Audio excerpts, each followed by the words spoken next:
Hi, everyone. We are back with Kerala PSC Assistant Professor Exam Preparation. And today's topic is Cultural Studies. Ankita, shall we show them our HSST books, which are also useful for Kerala PSC? Yes. This is modules 1, 2, 3, 4, 5, 6, 7, 8, 9, 10. Two similar books. And then altogether there are 14 modules. Then part 2, 3, 4, Indian Constitution, all that is there.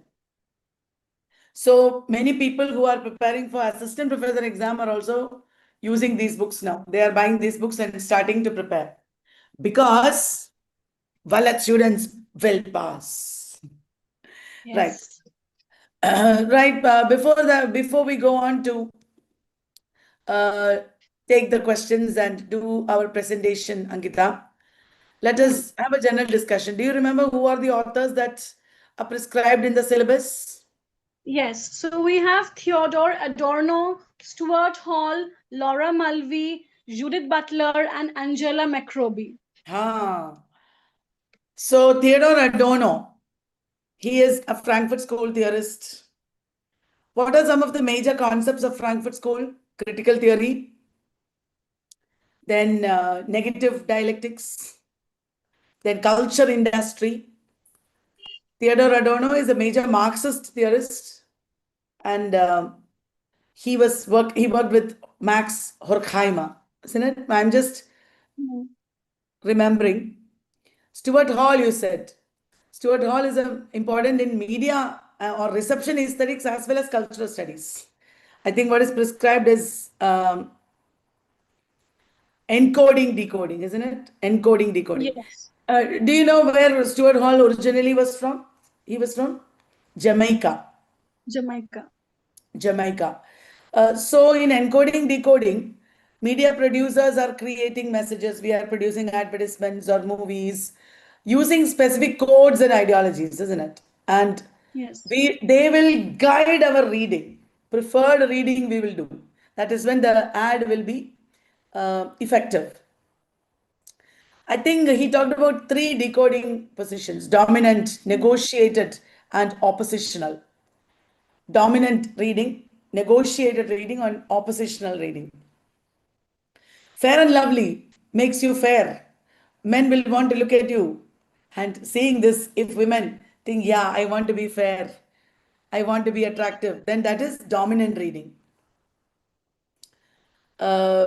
Negotiated is you're not fully accepting. Oppositional is you're doing the opposite. Right. Then Stuart Hall talked about representation. Ankita, do you think representation in media is more like reality or is it more like construction? It is more like construction. It's a constructed reality. So meanings are in media, meanings are produced through the constructions, through the Yes. language and science, the codes that we use. Media is producing meanings. It is related to our Laura Mulvey's male gaze also. Yes. Yeah. So today we'll be talking about Laura Mulvey. Ankita, do you think this male gaze and representation as construction, do you think they are related to stereotyping? Yes. Yes. They want to create a certain ideology which will guide people in a certain way, and that is taken as a consensus, not coercion. Hmm. Hegemony is always created mostly through consensus, which is taken from them through this ideology. Right. But through consensus, we fix meanings. We decide that women are like this, men are Yes. like this, fixed meaning. And through the fixed meanings or stereotypes, we maintain power. Hmm. Power hierarchies are maintained in that manner, promoting social inequality. Hmm. All these theories who are prescribed in Kerala PSC syllabus are people, or everybody in culture studies actually, are people who showed us how inequality is perpetrated and how we can contest it also. Yes. Right. Laura Mulvey, do you think is developing a counter cinema theory? Do you agree? Yes, because she is first talking about what has been made the norm, what has been normalized, and then she's countering it. Yes. Ankita, we have a presentation today, but I'm just generating some discussions so that Yes, we can just get our thoughts clear and then we can move towards the presentation. That's why. yes, Judith Butler, everybody knows, talked about gender performativity. That is what Kerala PSC syllabus also, assistant professor syllabus also has. Is there a difference between performance and performativity? Do you know? I feel like both are almost same, but performance is like what to say.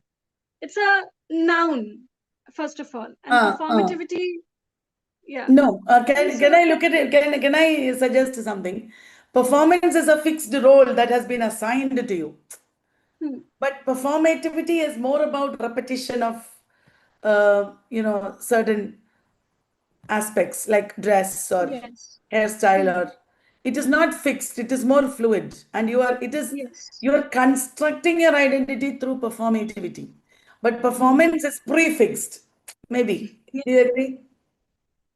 I'm just thinking. yes, And in yes, performativity there is also the potential of subversion. yes. Correct. Like drag queens and all. Yes, Hmm. subversion. That's a very important idea. And you know how performativity is very closely connected with the politics of representation. How it's forming subjects.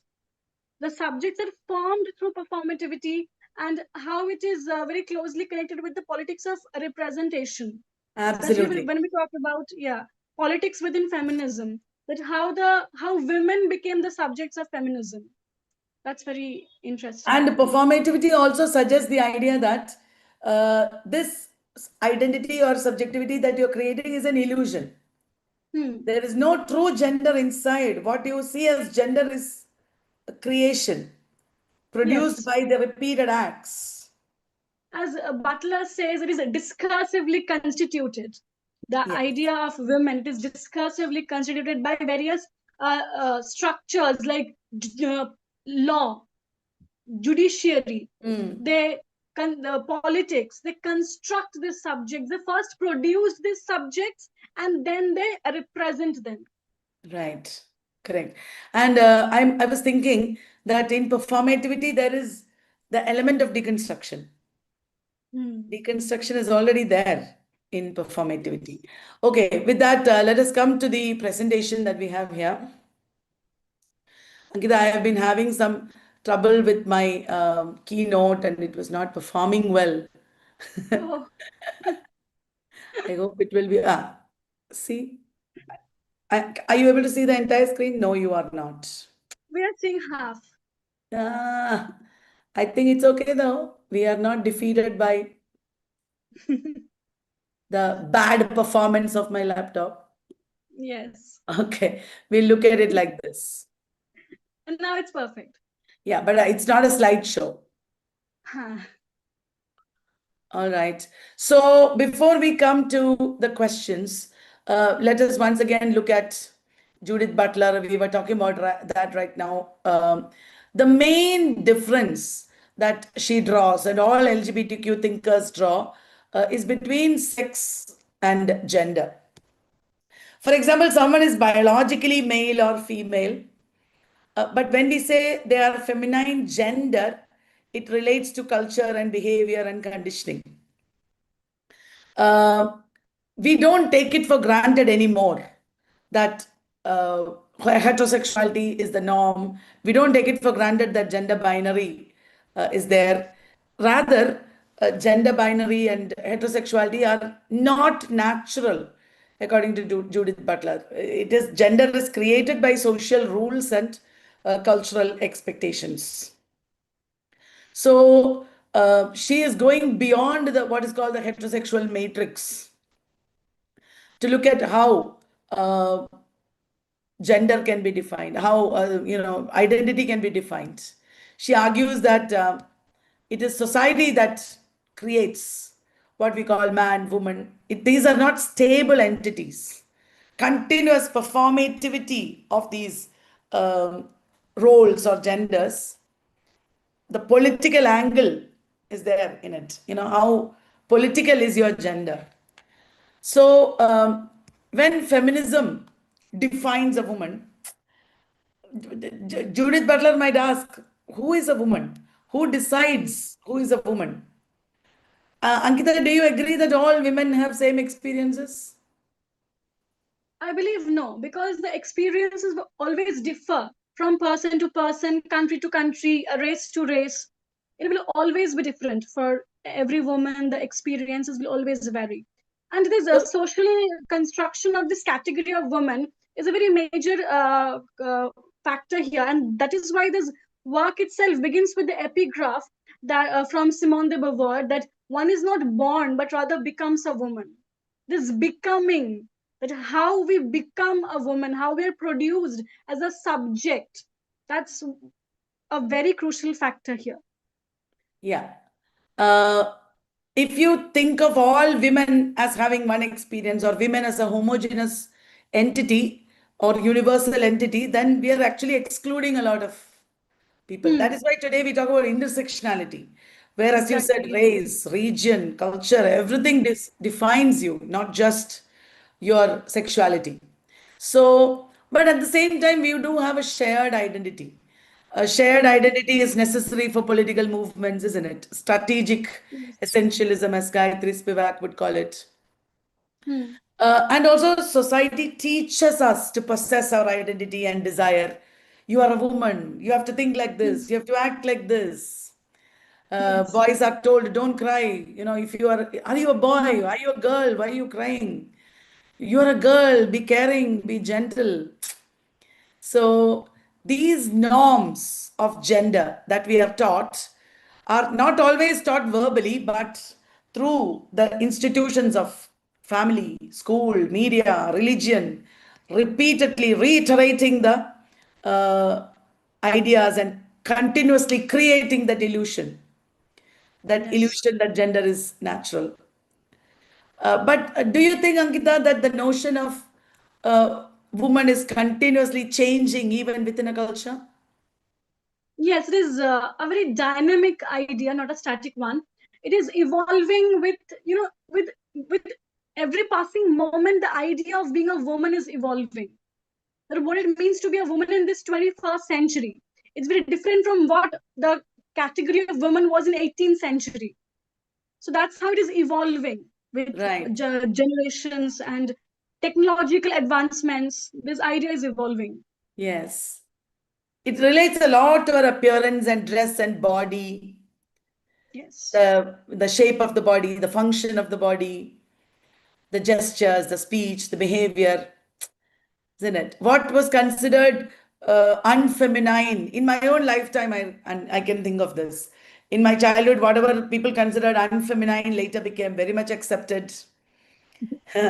And I'm glad that I lived through so many changes that happened in the realm of gender. Wonderful it is.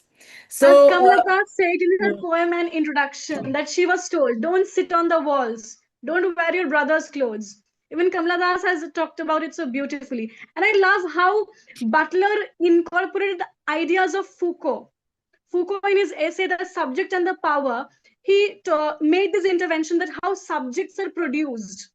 Subject is not a naturalized category, it's a yeah, legal and political category. So how Butler incorporates the idea of Foucault of discourse, of subject and power, that's a lovely incorporation in Butler's gender trouble.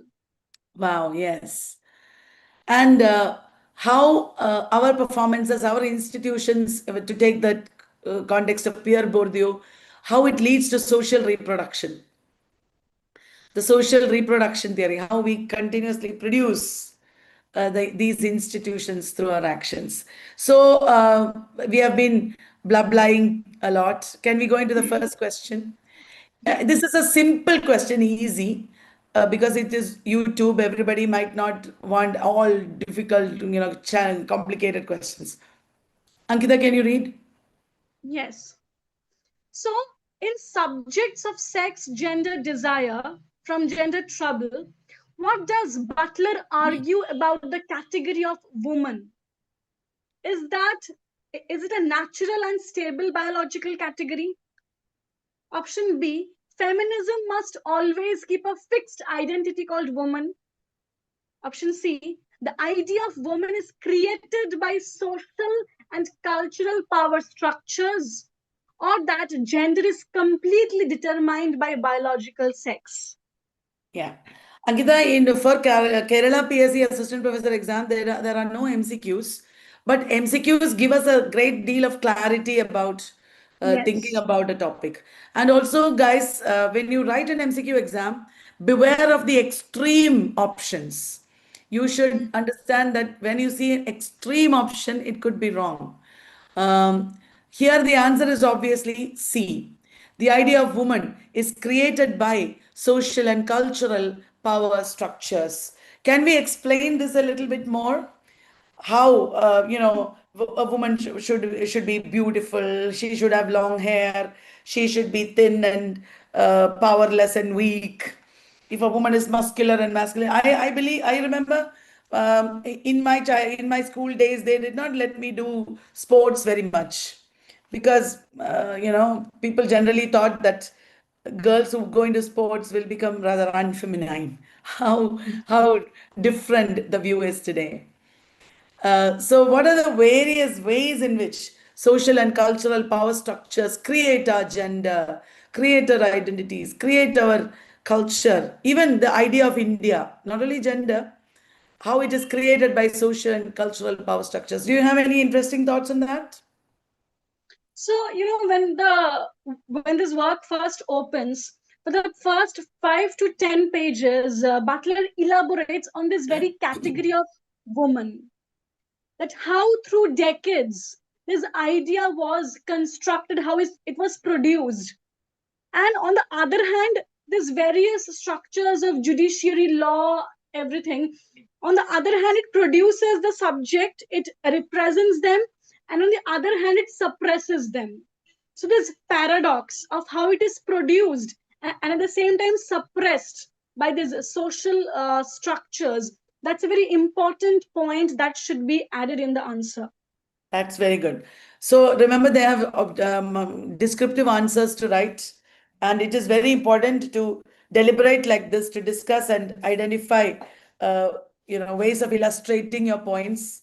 Uh, People who are preparing for this exam should remember that. Now, can we go on to a more challenging question? I mean, the meaning of the question is easy, but the way it is put, it is a little more academic. That's Hmm. all. Ankita? Yes. So, in subjects of sex, gender, desire, Butler interrogates the assumption that feminism requires a stable subject called woman. Which of the following sentence here most accurately captures Butler's theoretical intervention regarding the relation between sex, gender, and desire?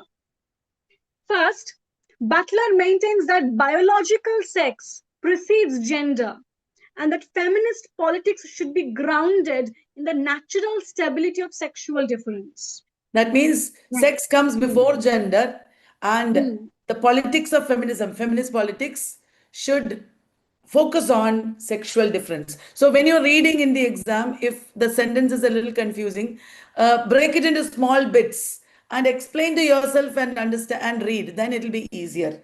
Before you write an exam like assistant professor exam, you should get a lot of practice reading theory books, and get into the way they analyze a concept. You should also try to write like that. That really helps. Now the second sentence. Hmm. Butler argues that the category women must be preserved as a universal political identity because it ensures solidarity and feminist activism. When we say So, universal political identity, maybe it is wrong. Okay, next question. Next yes, sentence. Butler contends that the feminist subject woman is discursively constituted through a regulatory regimes of power, and that the coherence between sex, gender, and heterosexual desire is produced by a heterosexual matrix rather than natural causality. Yeah, the idea of heterosexual matrix is very important in Judith Butler. So, woman is discursively constituted. That means it is a conflictual development or identification or a definition. It is not a simple, smooth definition. Discursively constituted through regulatory regimes of power. Regimes of power is also a very important concept in culture studies, Foucault, and how power works on your identity. So that is the answer. Butler contends that the feminist subject woman is discursively constituted through regulatory regimes of power, and that the coherence between sex, gender, and heterosexual desire is produced by a heterosexual matrix. So, before the exam, please start reading about all these writers. Next, we are moving into Laura Mulvey. Hmm. Laura Mulvey studies classical films, how Hollywood films show women on screen. And usually the film is made from the perspective of a male writer. And the view of the male writer on, or the male director, cameraman of the woman is called a male gaze. Men are usually shown as active character who are taking the story forward, and women are usually looked at. Now this is translated into Bollywood movies and all mainstream movies. So Laura Mulvey creates shows that this creates a psychological tension between the male gaze and the identity of the woman in the text, in the film text. She talks about how voyeuristically the man tries to control the female character, how the woman's identity is defined by the male gaze.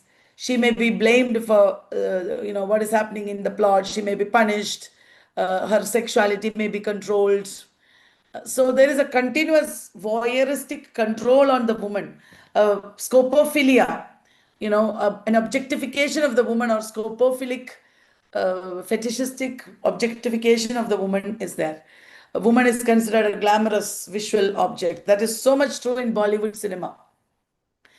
Think of the 1980s and 90s movies, especially in the dance scenes and all, how there are slow motion shots and there are shots that would enhance the beauty and body shape of the woman. Costumes would also be in such a way that the woman's body is enhanced.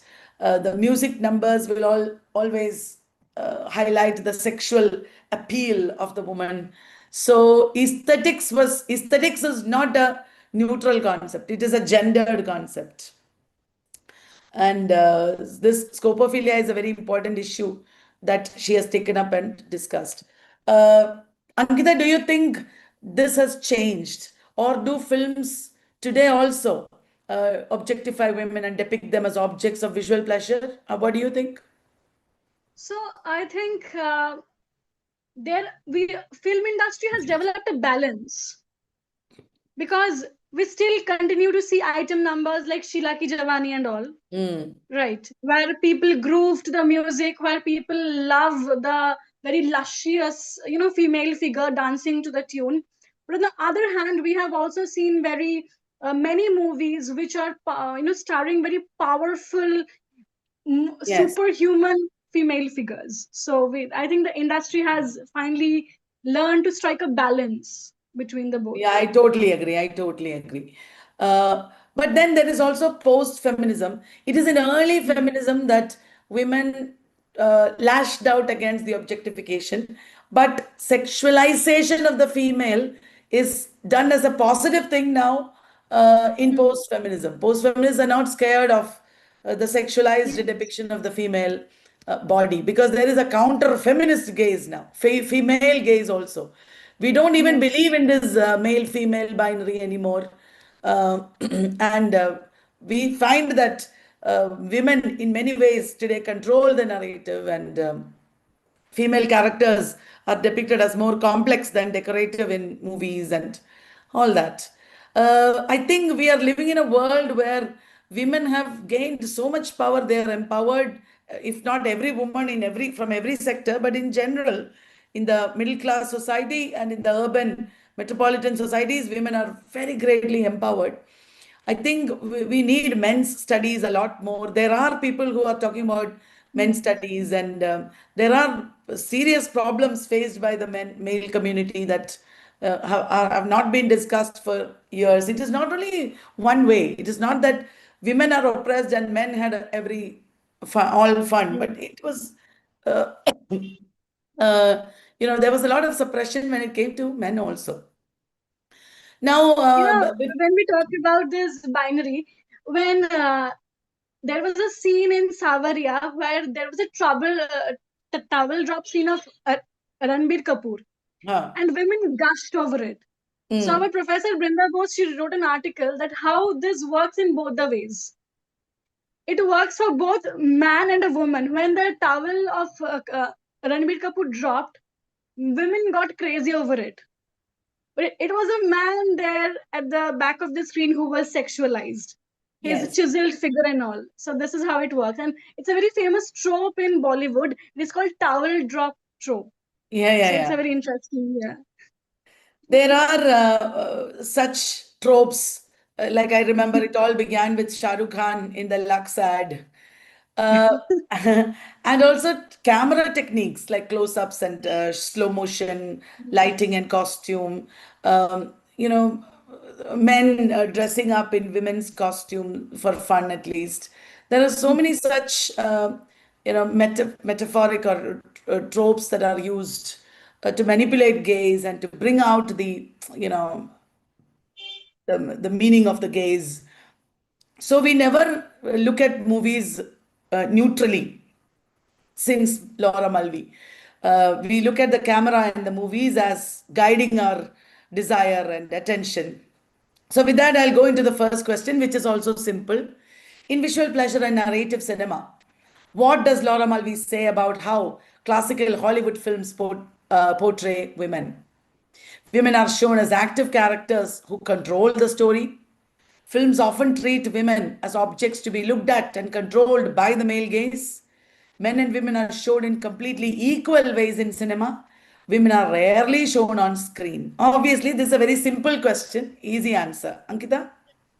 Yes. Films often treat women as objects to be looked at and who are controlled by the male gaze. Yeah, that is the obvious answer. Now we'll move into a more challenging question because the language is more academic. Ankita, would you like to? Yes. So Laura Mulvey argues that classical Hollywood cinema organizes visual pleasure through two contradictory mechanisms, which are derived from Freud and Lacan. So one mechanism is scopophilia, that is that gaze of lust that is directed towards the women, and one is narcissistic identification. So according to analysis, the cinematic apparatus, it resolves the anxiety that is generated by sexual difference through two narrative strategies applied to the female image, scopophilia and narcissistic identification. So, which of the following combinations most accurately represents Mulvey's theoretical explanation of how classical cinema manages castration anxiety and the male gaze? First, by granting female characters narrative agency and equal point of view shots, where cinema dissolves sexual difference and produces a gender neutral spectator. Or is it done through voyeuristic sadism? And the narrative investigates and punishes the woman, while fetishistic scopophilia transforms her into a reassuring aesthetic object that denies castration anxiety. You're on mute. So here the question is on how Laura Mulvey theoretically explains the way in which classical cinema manages castration, anxiety, and the male gaze.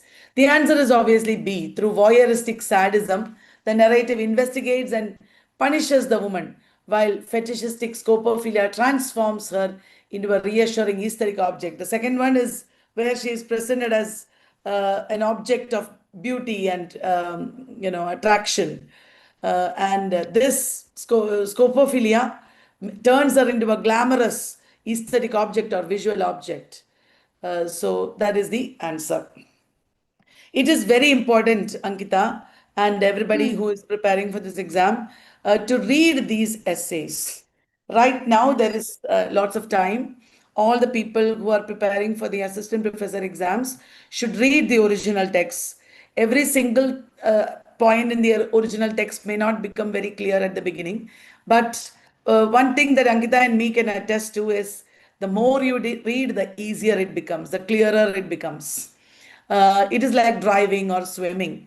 Academic language is a skill. When it is like reading Milton or Shakespeare. In the beginning, you don't understand what are they saying because it's not our language.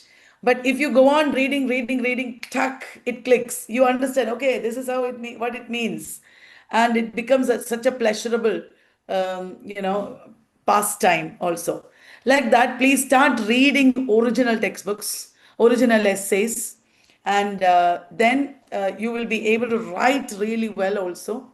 You will not only pass this exam, you will turn out to be scholars and great researchers. You will be able to write research papers and you will get clarity. It takes time. So don't wait until the exam. Don't wait for the notification and for the exam day to come near to start preparation every day for half an hour or 1 hour. Set aside some time and start preparing. We have a paid course at Vallath with a lot of lectures and materials and sample answers with a lot of 24 into 7 support. We have a great team of professors and senior people and retired people and all who will be able to help you. Not only me and my smaller children who teach. There are also senior people. So it's a mix of all combinations that you see here at Vela. Do come to us, secure your job with the right kind of preparation, and this will take you a long, long way, the preparation that you do now. So, with that, Ankita, we have been here for more than 30 minutes, and I'm sure people will want to go to bed and start reading because they are so inspired already. So, we'll stop here. Ankita, thank you so much for all the brilliant insights that you bring into our discussion always. And we wish you all the best, viewers. We'll be back tomorrow with more. Yes. Okay.